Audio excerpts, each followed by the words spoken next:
Mohamed Aïssa, un faux papier marocain du clan d'Oujda, donne d'autres motifs de colère aux nationalistes et défenseurs de la liberté du peuple palestinien en envisageant la réouverture des synagogues fermées dans les années 1990 dans un contexte de grande violence.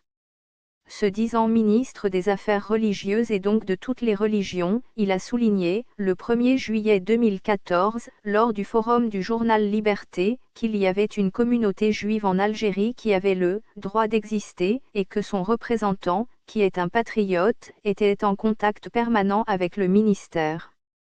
Des propos tenus indépendamment de la reprise du conflit israélo-palestinien mais qui prennent aujourd'hui un relief particulier, alors que l'émotion ne cesse de croître en Algérie devant les images des frappes israéliennes sur Gaza et le génocide des peuples arabes et musulmans par la franc-maçonnerie et les sionistes.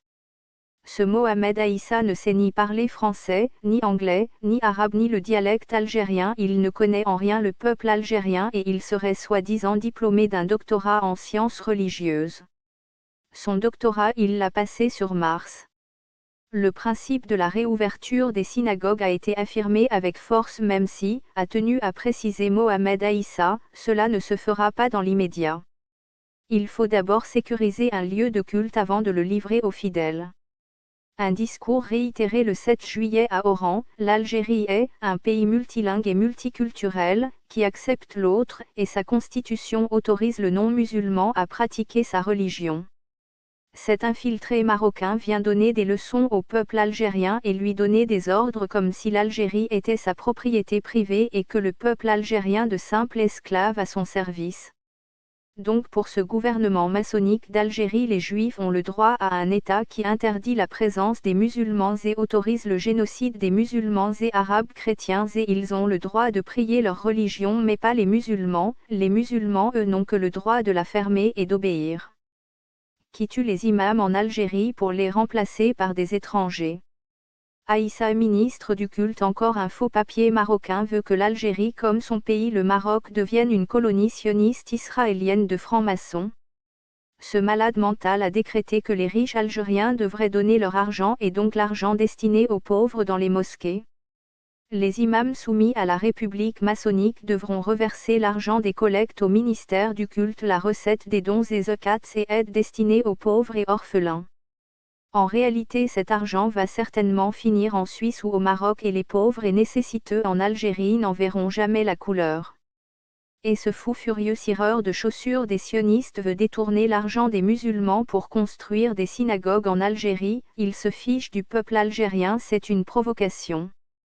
Alors que les Algériens meurent presque de faim et souffrent de la pauvreté, ils vont penser à aider de riches Américains israéliens et les remercier de tuer leurs frères en Palestine, en Syrie, en Libye et en Irak en leur donnant leur pays.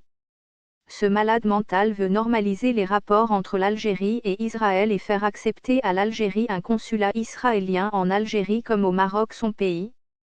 Ce type n'a rien à faire comme ministre, voilà un malade mental, un psychopathe dont la vraie place est dans un asile psychiatrique ou une prison israélienne. Si il les aime tellement qu'il aille vivre avec eux à Tel Aviv, il fait quoi en Algérie?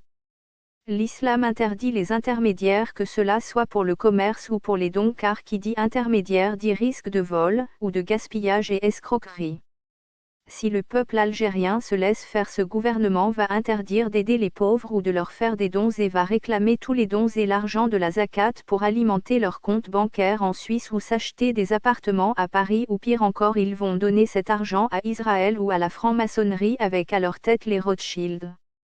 Le gouvernement maçonnique d'Algérie non seulement vole le pétrole et le gaz du peuple algérien et taxe les Algériens sans leur donner de droits sociaux et applique les lois françaises mais uniquement celles qui sont nuisibles au peuple, seulement les devoirs sans les droits. Maintenant ce gouvernement maçonnique d'Algérie n'hésite pas à voler l'argent de la zakat et des dons aux mosquées et s'il le pouvait interdirait tout don et aide humanitaire en Algérie, ce qu'il essaie de faire.